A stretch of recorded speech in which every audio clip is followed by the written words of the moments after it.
Hello friends, welcome to my channel. ಇವತ್ತು ನಾನು ತುಂಬ ಬೇಗನೆ ಆಗುವಂತಹ ಮಜ್ಜಿಗೆ ಸಾಂಬಾರು ಯಾವ ರೀತಿ ಮಾಡೋದು ಅನ್ನೋದನ್ನು ಹೇಳ್ಕೊಡ್ತೀನಿ. ನೀವು ಇದನ್ನು 5 ನಿಮಿಷದಲ್ಲೆಲ್ಲ ರೆಡಿ ಮಾಡ್ಕೊಳ್ಬೋದು.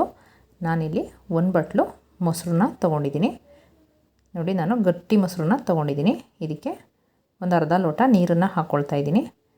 ಇದನ್ನು ಈ ರೀತಿ ನಾನು ಮಜ್ಜಿಗೆ ಮಾಡ್ಕೊಳ್ತೀನಿ. ನೀವು ಮಿಕ್ಸಿನಲ್ಲೂ ಕೂಡ ರುಬ್ಕೊಳ್ಬೋದು. ತುಂಬ ತೆಳುವಾಗಿ ಮಾಡ್ಕೊಳ್ಳೋಕೆ ಹೋಗಬೇಡಿ. ನಾನಿಲ್ಲಿ ಪ್ಯಾನ್ ಇಟ್ಕೊಂಡಿದ್ದೀನಿ. ಇದಕ್ಕೆ ಒಂದು 3 ಸ್ಪೂನು ಎಣ್ಣೆನ ಹಾಕ್ಕೊಂಡಿದ್ದೀನಿ. ಅದಕ್ಕೆ ಸಾಸಿವೆ, ಸ್ವಲ್ಪ ಇಂಗು, ಕಡಲೆಬೇಳೆ, ಉದ್ದಿನಬೇಳೆ ಹಾಕಿಬಿಟ್ಟು ಫ್ರೈ ಮಾಡ್ಕೊಳ್ತಾ ಇದ್ದೀನಿ.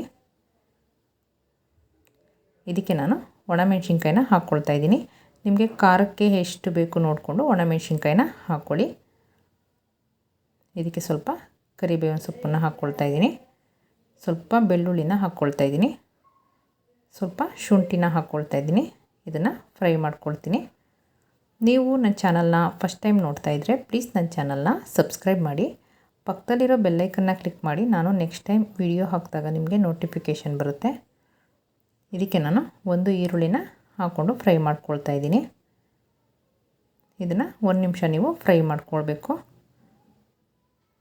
ಇದಕ್ಕೆ ಸ್ವಲ್ಪ ಅರಿಶಿನ ಪುಡಿನ ಹಾಕ್ಕೊಳ್ತಾ ಇದ್ದೀನಿ. ಇವಾಗ ಇದಕ್ಕೆ ನಾನು ಮಜ್ಜಿಗೆನ ಹಾಕ್ಕೊಳ್ತಾ ಇದ್ದೀನಿ. ನೀವು ಮಜ್ಜಿಗೆನ ಹಾಕ್ಕೊಳ್ಬೇಕಾದ್ರೆ ಗ್ಯಾಸನ್ನು ಫುಲ್ಲು ಲೋ ಫ್ಲೇಮಲ್ಲಿ ಇಟ್ಬಿಟ್ಟು ಹಾಕ್ಕೊಳ್ಬೇಕು.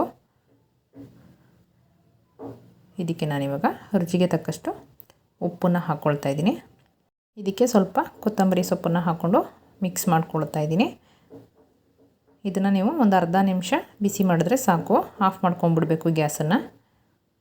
ನೋಡಿ, ಇವಾಗ ಮಜ್ಜಿಗೆ ಸಾಂಬಾರು ರೆಡಿಯಾಗಿದೆ.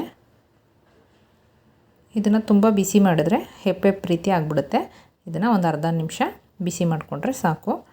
ನೋಡಿ, ಇವಾಗ ರುಚಿಕರವಾದ ಮಜ್ಜಿಗೆ ಸಾಂಬಾರು ರೆಡಿಯಾಗಿದೆ.